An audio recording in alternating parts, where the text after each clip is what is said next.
بسم الله الرحمن الرحيم. الحمد لله رب العالمين،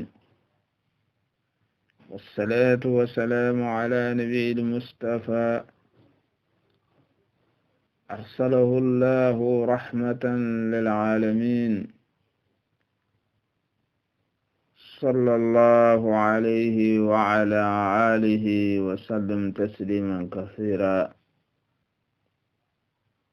الحمد لله الذي أظهر الجميل وستر الخبيث،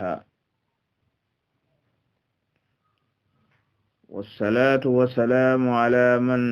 لا نبي بعده،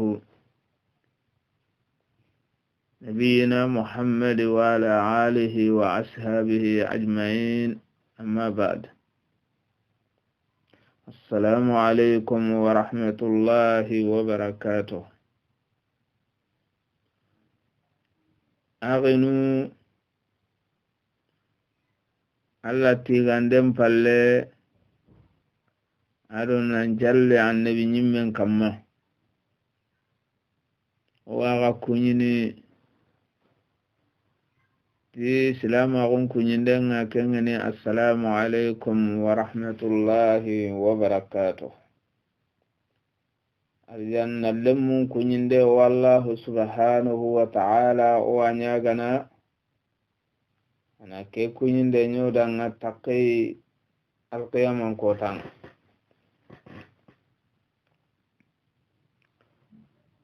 Walla nyagana ano kohu komo wulilingin tonga no junubunu nyampa kendangi yampalle akinu wadua nga besuda wadua murun besui olenki soban masalanga aga wurnu hube kama kenni digami digangille wana honne awututanni wana konedi kengeni istiqbalu sahar ramadan sun kaso amaga gemuye walla bismillande walla onati muku kore mukekebe ga killendi kattoyi akibarenga kinyoyi nanta wari nanta galatu wana mukege wani meni awa gemalle magunuti meniya wani meni ba setta gundina kane on kaba meni ba setta gundina kane o muku gore gana hare kayangan nanti kati hulana nga katanga ke kota hulana ancere gore anni meni nyana anni hinu yogona mugosurundini mukekeri yenda tuwanun di Kenya di at-takhliyatu qabla tahalli dura gunde yambangunden kane misali anga mullana igandello kollondi yokundi anni yankini hanani sonondi kebira na igandelladi anga mullana togomboyi kompendi dingiranga anni sellana hana kebire annari boy honum boy anga mullana du yamba yagare amulla ini kelinundi jebonun ketu anni du sonondi ne hana kebire angana kelin ketu ana haram poro angana mulla na nyiran curullondi anyankine anna kura anna nyiramullondi ana haram poro kebire mukekera on kawanno kununge mundini ni sonondi na mukeke bismillah kebire keta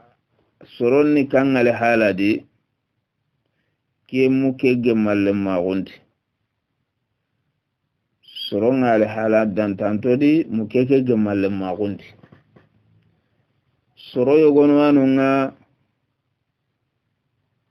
kunga mukeke sorongale halanun tagandi mukeke gemalle magundi yogonu wanunga iwa mukeke gemalle magunu tillampuyenga ado kagantago mukeke kane ado na mukeke kana tago tikken kompo gebenga ado mungiyenga baka Allah subhanahu wa ta'ala betiyen kam yogonu ngale halanike yogonu ngale hala iwa mukeke gamalle magunu timeni timo suronde ngado digomundenga limutali'ati shashat ولأكوف على مشاهدة القنوات ننتاغو تلهونو تلفزيونو ورناترنو كونغا كرا مباينده نجمال لما غمغا أني وحاتين جنانا كنye ado sugu dolle won payinde dikenja tene wona ka sinte sume nogondi sun kaso nogondi soronu nganunga kun kawa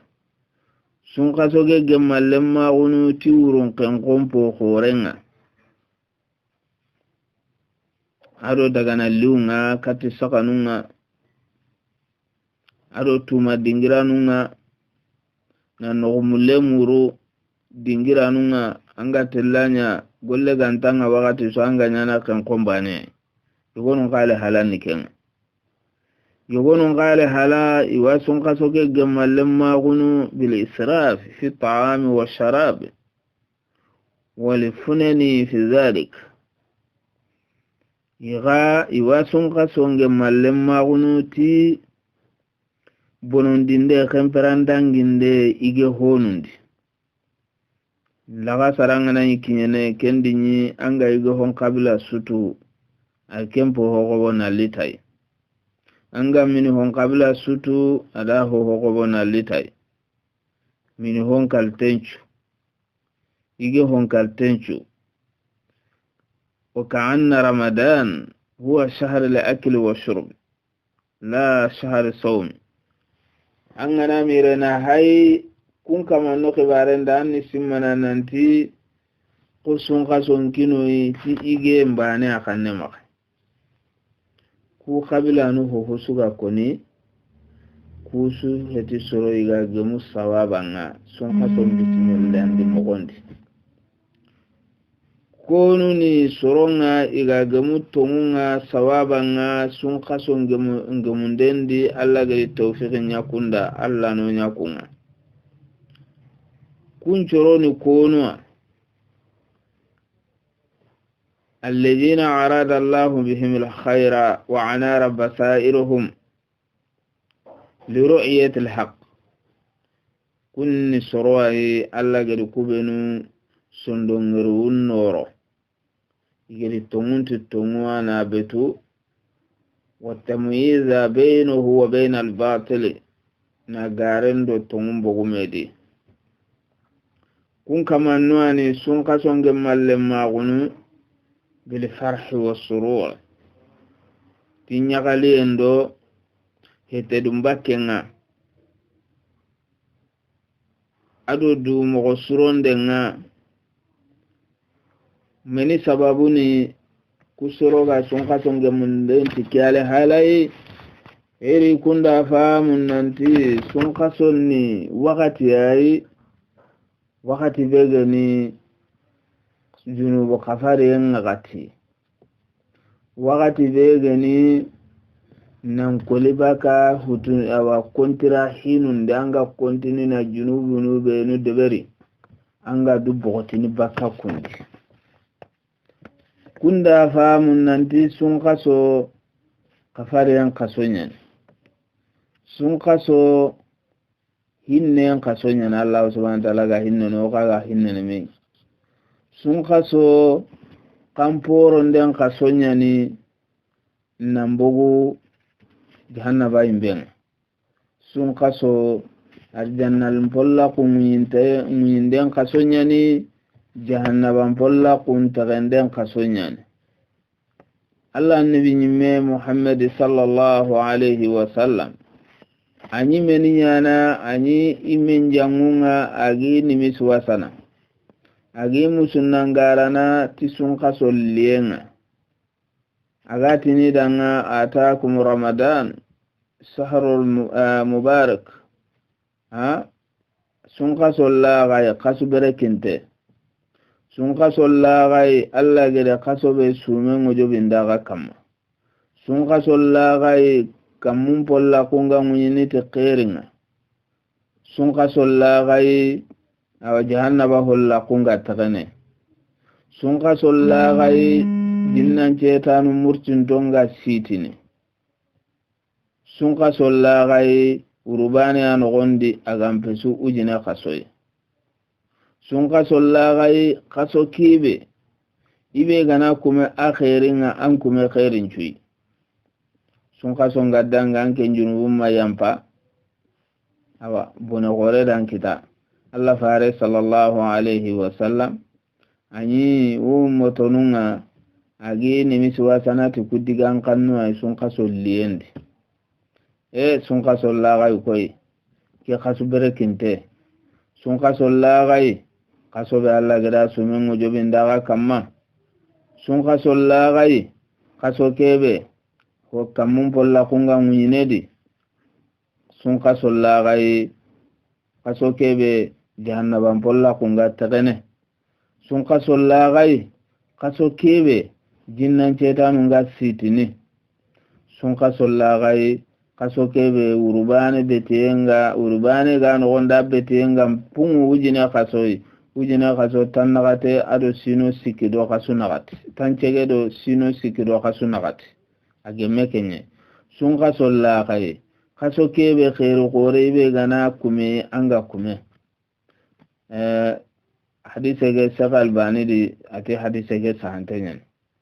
akhinu ke nimisi wase genyi konini soro kubenuda ado kebe genya konida in minna tahta janadil wa turab iwa hoyengure nyengure ikara ankembe Allah gana sun kason koyanga amma lamus ando yogoda ke sun kaso su yeru kun kamanno nyengure lenki iyo wane tene ikhagan ni birel tawono gondi igenyi gedere tarabe wutu ina rekipere kebire fursa ngamma ampai sun kason pai ampai biranta umpai ampai awa sahampai kebire akhinu anganari ogeri ke sigira ikundu sasa ke sun kaso kusoro benu geda hamu nanti nyagale en kasonyani oma kawoga jotini sun kason kane oma jiyo kawa oga kanna sun kason kane ku khairu qoro sababundan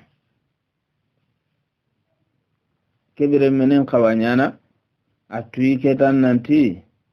awa sun kaso on kawa wakati ngona lemundi ti allambe tiunga maganta daganya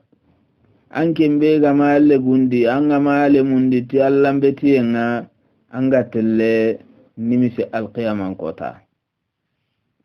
yalla laga no kiskenga anga telle nimis alqiyamah kota anga tini ya laytani qaddamtu li hayati gam perdisa harim biranta ko gamara kutunda lenki anga telle nimisa anga tinin kamanca gandi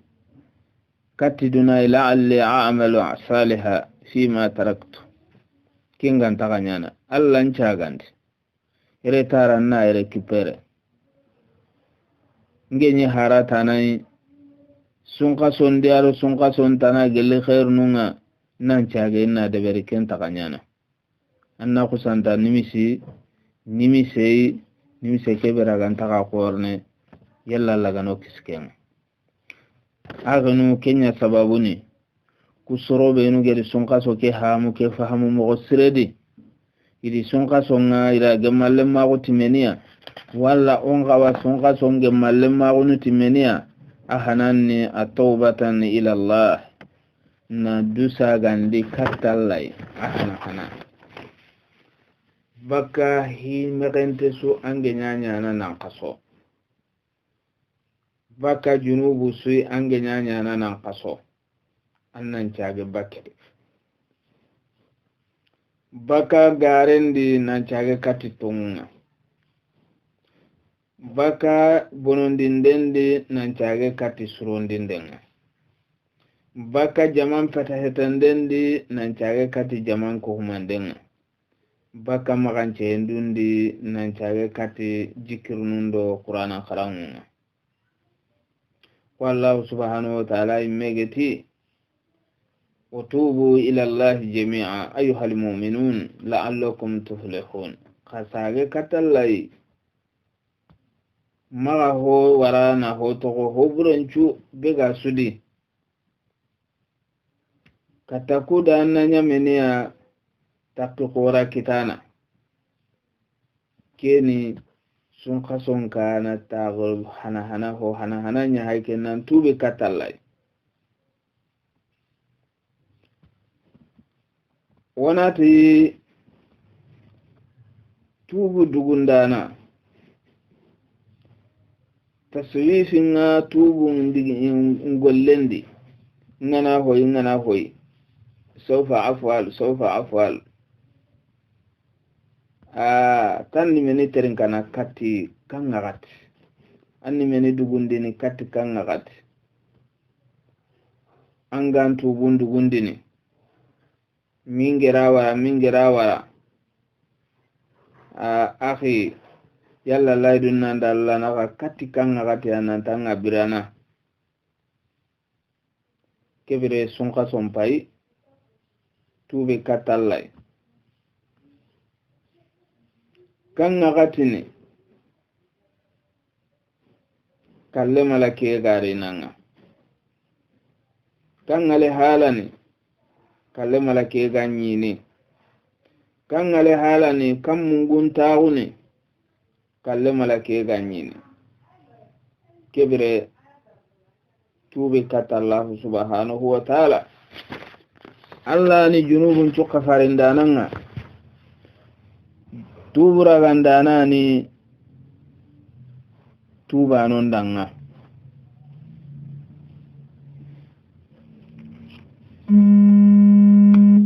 hillandi be ogan kawa sun kason kana tagundini tayi kadi aghnu wana sun kason kana tagundi bil ikhlas lillahi fi jami'il a'mal golle sanga nyana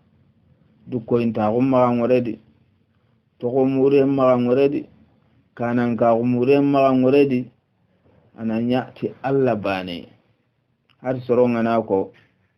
kenta ho torno بير الله تودا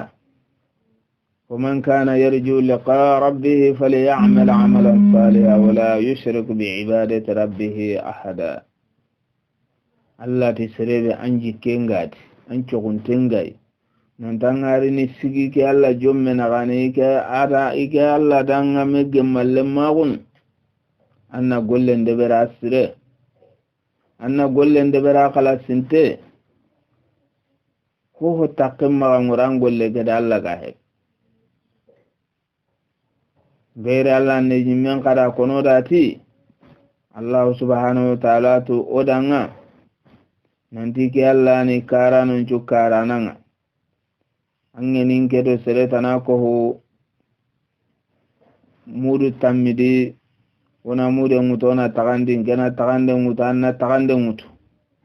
ka ibe gana Allah do hotana ko takkade Allah natin ke yampa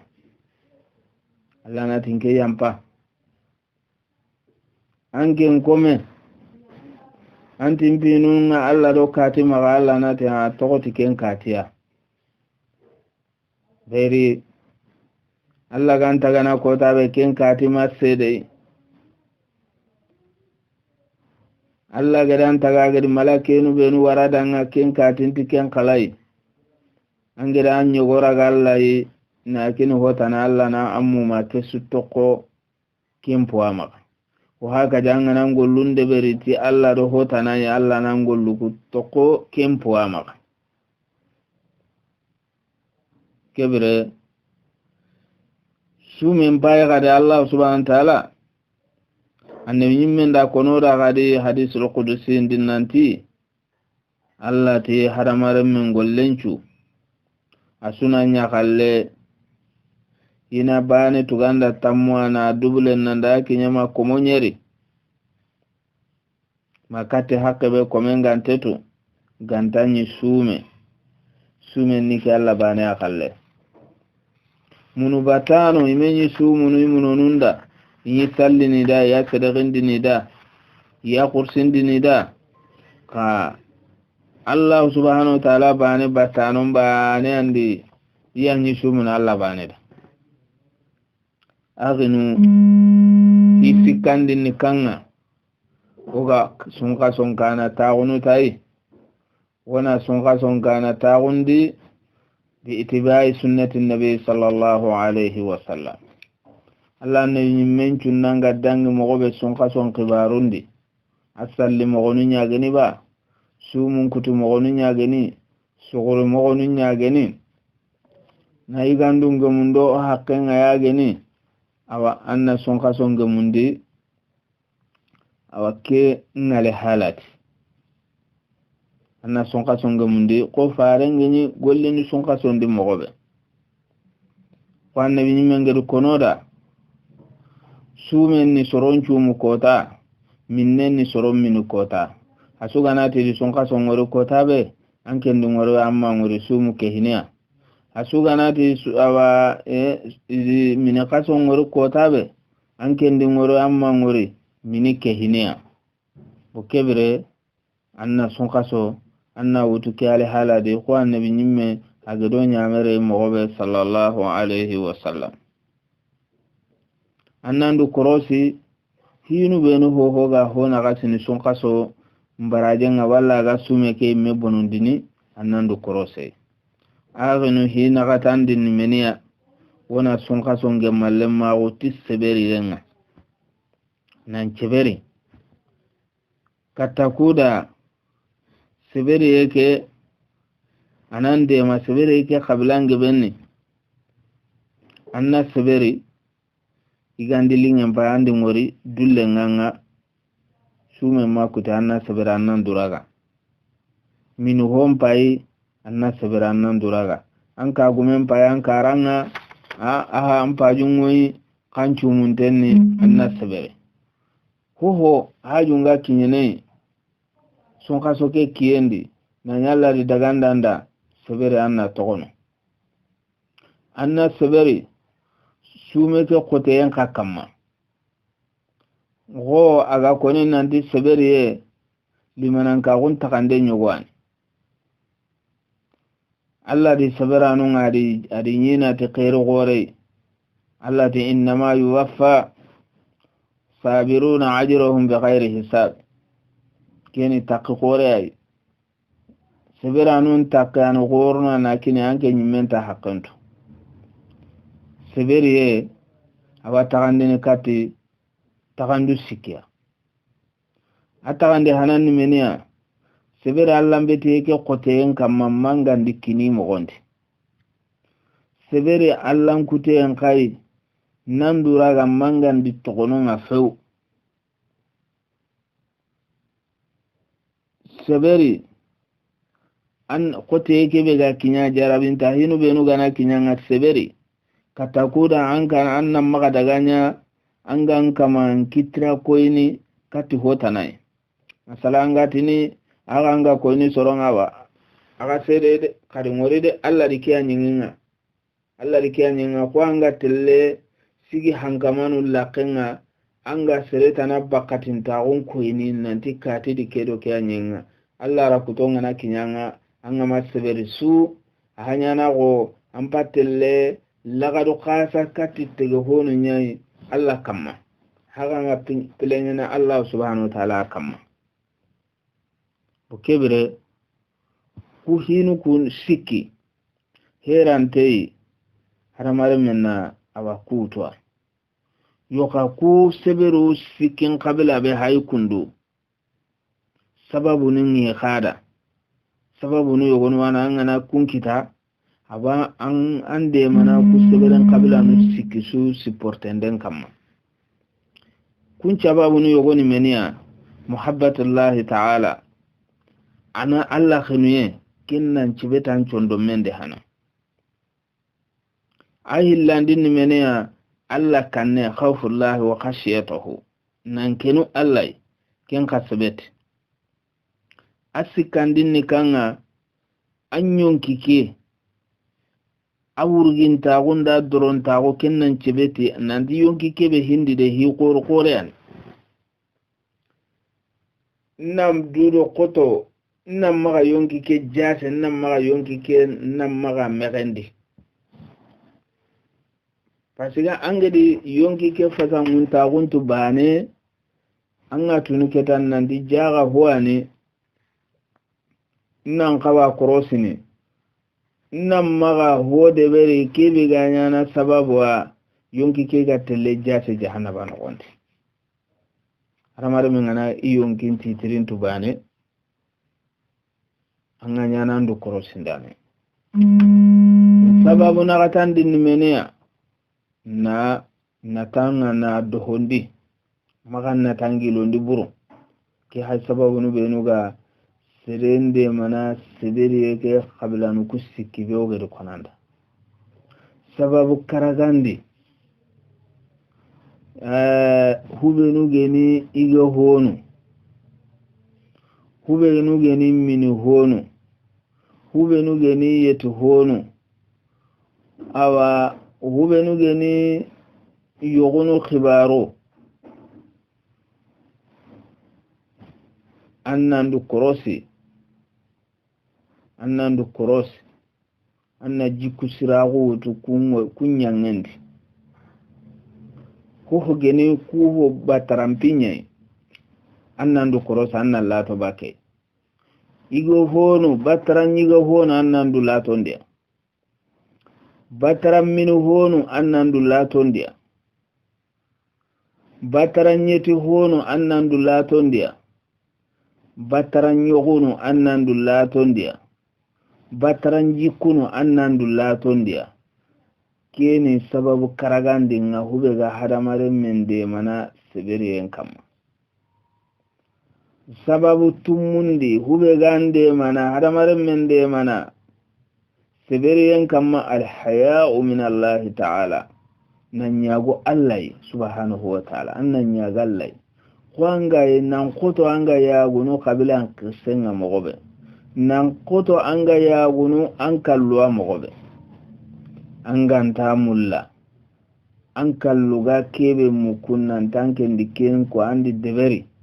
anganta mulla an kallunan wori nan tandi kebe deberi andi ko maka dunge an bane da Allah bana nga ken deberi maka dunge Allah nan wori kin ale halati ko Allah farengeri kono da sallallahu alaihi wa sallam ati khaya gallai sahibanun to waya gunallai atin taganya gallai ya goyen kampanya iti ya goyen kampanya menia ati fali yahfiju ra'sa wama wa'a wal batana wama hawa in kollan tanga ado in kollan gedi hohotinga nogon tanga ado nogon gedi hohotinga kiya to gona nya gallai anda nyin kolla kandi tanga amma sujudi hotana da Allah ga anda nyin kolla ke tanga garen diga men ngana koni amma nyin kolla ke yongo nan ko nan tandunge tai anda nyin kollan tanga ado yin kollan ngedi kube nutinga yago toro nene andi kusu tange mo gonde kiyeni yin kollan tangande nogon tanga nogondi kitundo tanu ado kane nogondi kusu tinga andi koka tanga bukene Allah ya na nyagallai iganati ikati ya gulla kon cikken panni koy koni ya gulloke ngadina taduna sui sereke be gama ya gallai sababu nyerundi kebe ganyana sababu na hadamaremme nande ma seberi yake alhalanu kusiki anna alla ne ma ke cross mara'atu ni'amillahi ala al-'abdi wa ihsanihi ilayhi alla gere khairu gore be nya hadamaremme da laqad karramna bani adam alla gere khairu gore be nya tigo fonunda nan antaga nan pinna na nyanke ma awansi sukin alla ke khairi nyangende andi mene awansi kin alla nan tintaga nan tuga ayi kibire angana ke ka korositu dui alla ne ma kore be ga komon kamma hinne kore be ga komon kamma ke gande mana seberiyan sababu segundi kube gande mana seberiyan ilmu al-abdi bi qubuhi al-ma'siyah komentu agunche betiye nanti allan kute ni balaw kore ay nan tallan kute ni defo kore ay nan tallan kute ni lajaba kore ay komen kamma angana ke ka sebetin dan yonkindi ke khanyana sababa gande mana seberiyen sababu kobundi hi kobundi be gande mana seberiyen kay kadi قوة العلم بسوء عاقبة المعصية وقبح آثارها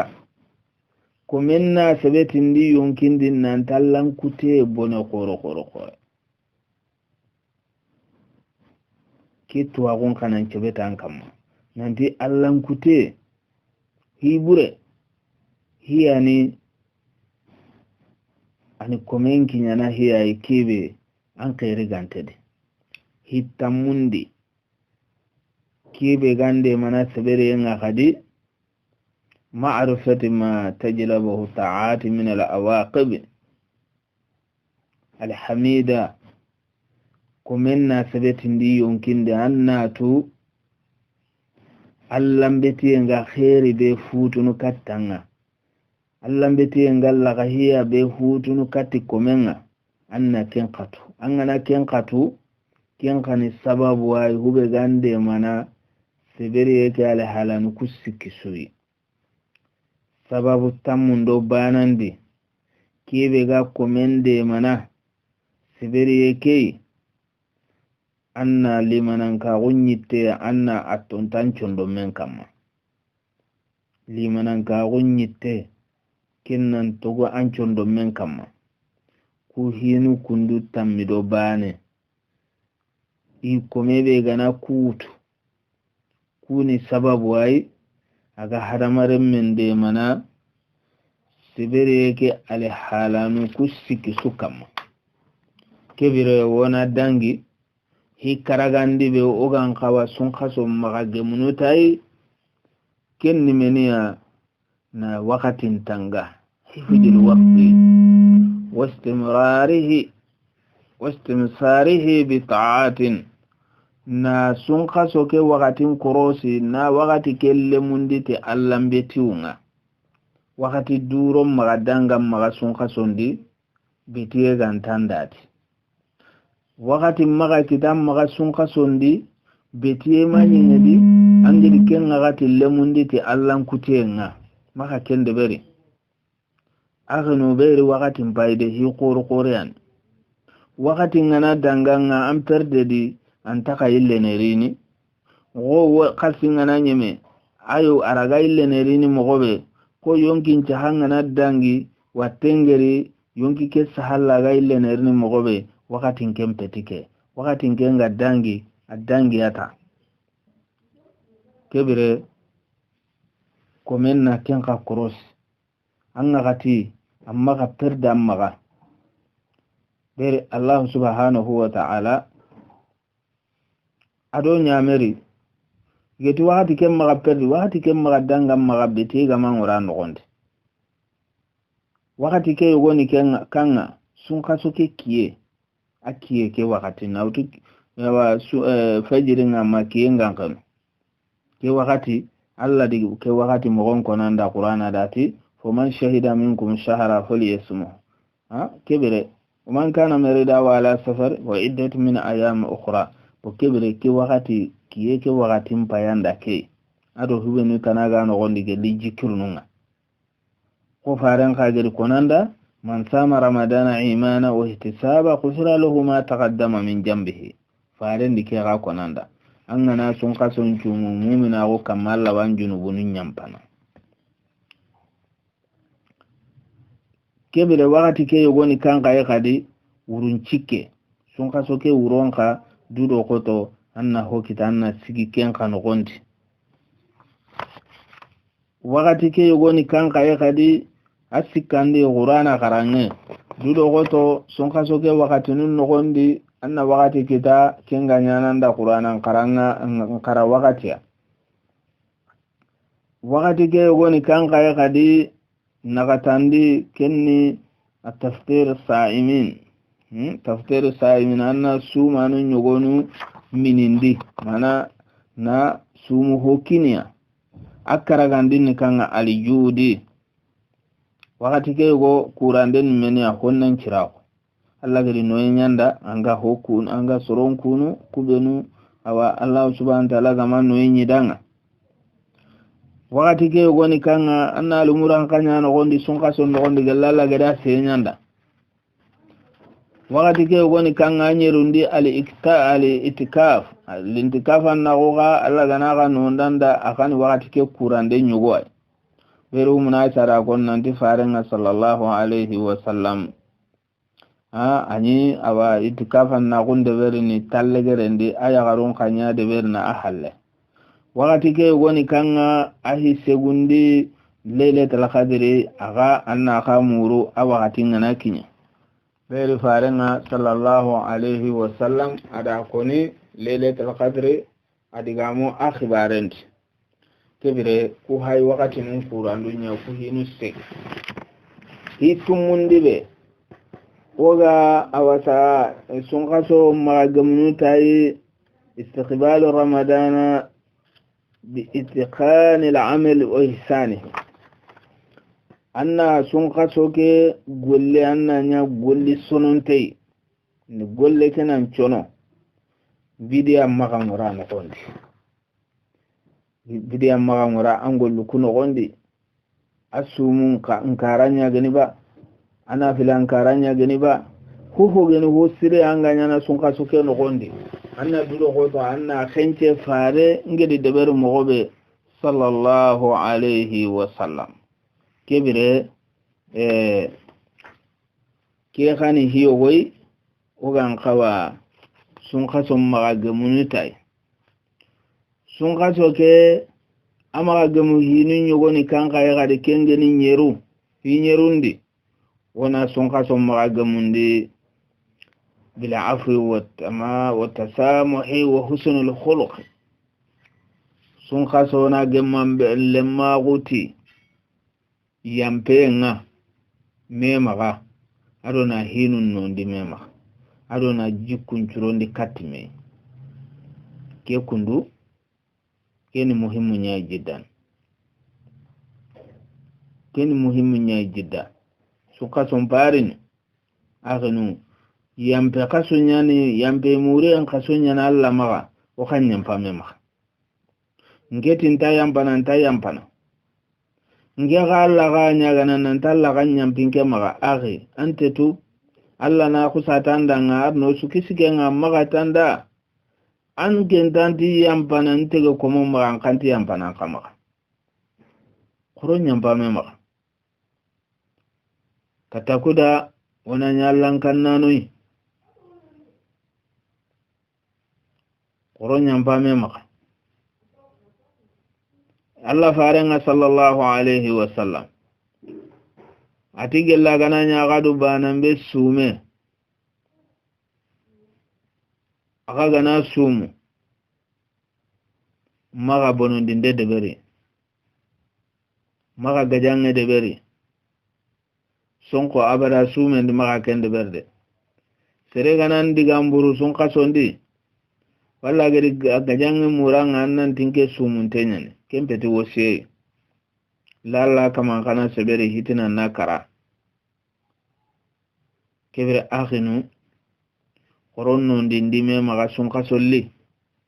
koron nyampame maga sunka solli lalla alla kana non do da su awana yampo maga kebere akhinu yera koten mo siri anna silami nyangalla problem ngari aghinnaga sunka sonna dangi kim problem ma bogno nga harta kanjon danon konto wajun danon konto yelli kentelle nyeme minna qaburo hi segundi sunka son barini wana gemalle ma gotimeniya bi muhasabati nafs na yonkin cross anyi mena nyonki ke control anna crossi mini defoni nonga mini defoni no wallahu subhanahu wa ta'ala gati بعد أعوذ بالله من الشيطان الرجيم يا أيها الذين آمنوا اتقوا الله ولتنظر نفس ما قدمت لقد واتقوا الله إن الله خبير بما تعملون ولا تكونوا كالذين نسوا الله فانساهم أنفسهم التي مؤمنون خاتنا الله فاتقوا الله خاتنا الله yonki sunan baye angiri kibe mogo surondi lagara kotanda kumbeneda andi meni deberi qiriya andi meni deberi bonei lagara nga telles ando kenga telles sige amam Allah hatika kenalla mu'minun inna Allah khabirun bima ta'malun Allah wa ingino honchuwa Allah ni ingane honchuwa ga kebe ho hosu deber Allah wa sokalai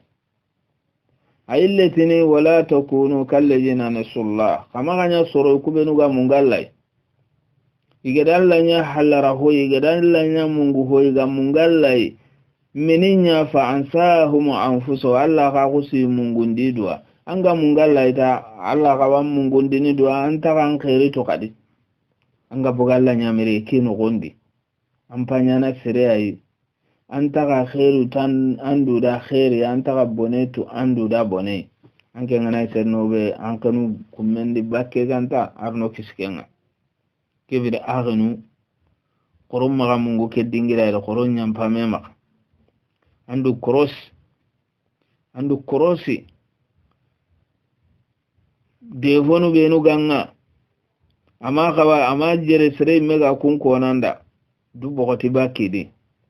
sayyidina umaru radiyallahu anhu ati hasibu anfusakum qabla an tuhasabu kadagadu korosi kati gaga korosin kadagadu pese kati gaga pesen kenya na gada ngano yenga kenya na gada ngakhirin misalen di anga gollini serebi tigindi kasu hilli sikisu inaru kontum bagandi saro konti awa patron gare na nyimeru kontum bagandi hana saro konti boga wakati nga kinyene yalla le halake asuru aba walla bono angandu mogontunu agana ngana tunanti ahatin tononga rono patron na ankallendi anga hubakanta anga hubakanyi ge mogonga kanke ngai gana paru tanne ngana serno hubei ankanu kummen nogondi ati kada kadu korosi saro korosi ndanu ngari na gai kebe ke du korosi nde aka kabila nunga du korosi nde go wanunga qabla al-amal du korosi nde go wanunga ba'da al-amal golle yogo anga mulla na deberi akorosi hana yelli ke golle ngananya illa wa anya na ba anya ngen kakadi yalla awa tora wa no gondi ba walla bone no gondi anna korosi hana golle yogo wodi andi kende bere anya ngen palla hay yalli ngiri kede bere an kammo kibire golle kebe zatina na korosi qabla al-amal kinniya na golle ke korosi an famula na golle ke deberi nganniye an gollem korosi hana sadan bica deberi nganniye dingiranga an gollem korosi kattan bica deberi ali itiba'i faren betiye an golle ke nganniye nan cura no gondi deti mogon kanan curo amma kanya an gade tagutu ni betu golle ke nyam mogondi du korosin di mogo be ga aganya na gollen palle anyam palle igati nan na koros kenka akane ala hala nusik nyam mogo nusik al muhasaba ba'da al amal anyam mogo hana walla ala hala hana kenni angana gollen deberi annara hay yalla ngolle ke ndi ara dohonta ku nyengi di ba ken ara dohonta ku gena Allah hakenga golle ke no gonda gan kawa nyane daga manyengeti anna kempai baka din golle ke be deberi yalla Allah hakayo wamman ka no gondi ba bukiya genisa fukan na tuwa Allah da kampa kumenu gollen no gondi yetanga na gollen deberi al muhasaba ba'da al amal angir gollen deberi anyam palle anna korosi yalla ndi ara do honta ko yogonya golle ke no gondi Allah hakkendi ba oti ke kundu ananya ngotuwa Allah hakkenni meni do meniya ko men gollendi ita Allah hakkengeni hube ko men gollen no gondi haqquttummi kin Allah maka kome su gollendi hakke hanan nimeniya al-ikhlas fi al-amal anga golle sunyana Allah kala nan kite golle kede hana Allah haqihi landi golle nogondi an-nasihatu lillahi fihi anna nyan nogodu qur'anai Allah danga golle ke nogondi haqqi sikandi Allah danga golle ke no gondi mutabi'at ar-rasul sallallahu alaihi wasallam ananya golle ke andi faren batallem mago andi faren awanta batungutu golle ke nyam gondi haqqina gatandi ken shuhud mashhad al-ihsan fihi golle ke no gondi ananya hisron tago nkeda gunnan kite golle ke no gondi ko jibrila gadi ko ayendi mo gobe tirinde ndi mo gobe Allah farenga sallallahu alaihi wasallam farenga di jibrila gadi hisanu tirinde awa farenga da ko mo gobe takki karagandi ko men gollen no gondi Allah da kenni شهود منة الله عليه فيه الله سبحانه وتعالى من دي أنكن كما أنقول لك نغندي ننتي الله سبحانه وتعالى ما قورين كما كيقول لك كندون جدينا كن تيراغو ولا كن ننتهن دين ننشون دومن نغندي pasi ke golle ban paga deberi kundu amme gebe amulla na adeberi imaketi na adeberi anna sebetin dan condo meke nan dallan ne ma qorqore hayin kamma ki golle nyangende kundu atumundi awa shuhudu takhsirati fihi aradduhun tagu anna ken khasbetin di andu kamma golle ken gondi anna maga andu awa raga timmanai anna maga andu raga timmanai kebre ke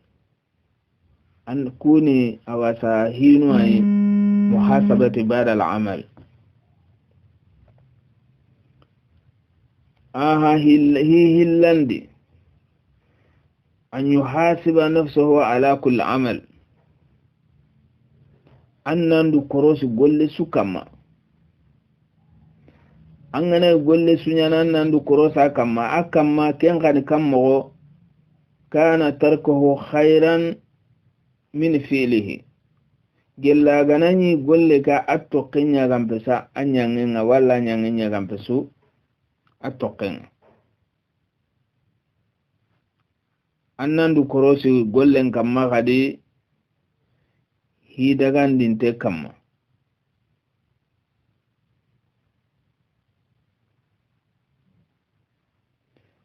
walla hibe ageni ladai ankinga bikin tokono hiyani adagantenni annan kawa de berni ka ankin ma de bere annandu korosi ke ga kamma kebere akhinu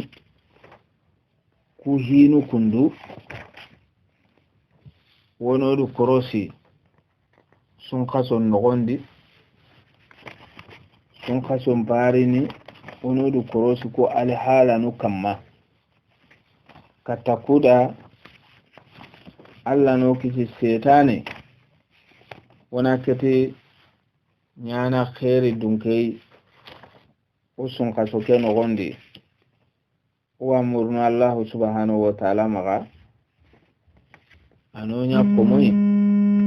komo kubenu Allah garulilin ta'ulla kutukunda ano kisi